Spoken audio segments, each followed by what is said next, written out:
দুনিয়াতে যত অদ্ভুত অদ্ভুত প্রশ্ন সব আপনি মুসা আলাইহিস সালামের মাথা থেকে পাবেন। বিভিন্ন বিষয়ে আল্লাহরে প্রশ্ন করতেন। সাইয়েদনা মুসা আলাইহিস সালাম আল্লাহরে বললেন, আল্লাহ আপনি আমার এমন একটা জিকির শিখাইয়া দেন যে জিকিরটার শব্দ আপনি আর আমি ছাড়া কেউ জানবে না।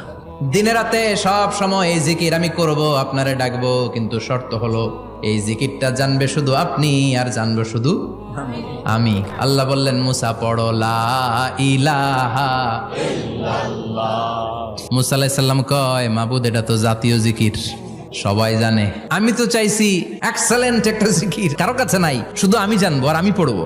আল্লাহ বললেন, মুসা এই লা ইলাহাকে যদি এক পাল্লায় রেখে দাও, তাম বিশ্ব, 7 আকাশ 7 জমিনটারে তুলে যদি তুমি আরেক পাল্লায় রেখে দাও, লা রাজাহাত কাফাতু লা ইলাহা ইল্লাল্লাহ, মুহূর্তের মধ্যে লা ইলাহার পাল্লা ভারী হয়ে যাবে।